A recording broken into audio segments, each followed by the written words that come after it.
Твърдите хора на Бог, те са със силен характер.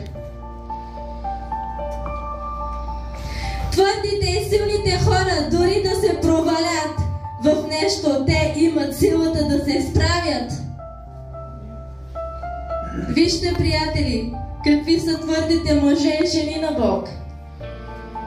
Дори да се провалят, дори да паднат нещо, те имат благодатта да се изправят.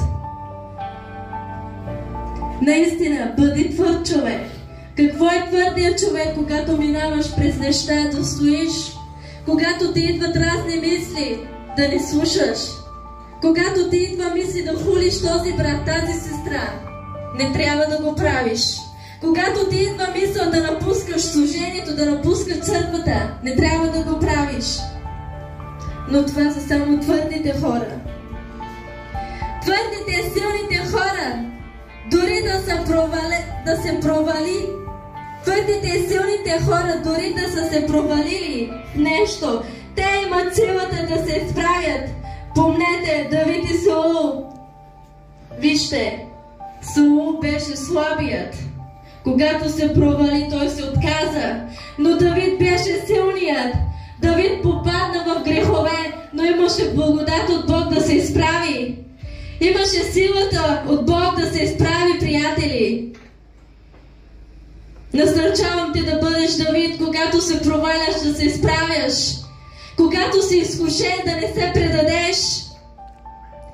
Помнете Юда и Петър. Вижте, когато Юда предаде Бог, Сатана му каза: няма защо да живееш. Ти си предал вечният Бог, ти си предал Спасителят. Тогава Сатана го излъжи, приятели, да се самоубие.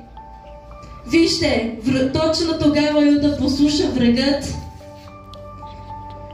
В твоите слабости Сатана ще е близо до теб. В твоите изкушения врагът ще е близо до ушите ти. Но нужно е да разпознаеш врагът си, да разпознаеш гласа му. Твърдите, силните хора, дори да са се провалили, те имат сила да се изправят. Помнете Юда и Петър. Вижте, Юда се предал, Юда се самоуби, но онзи Петър, онзи слаб Петър, избухливия Петър, да, той предаде Исус. Да, той се съблазни в Исус. Но той можа отново да се обнови на покаяние. Той може отново да се изправи, да следва Бог. Вижте, тази вечер може би 10-15 минути ви говорих, приятели. Важно е ние да бъдем твърди хора.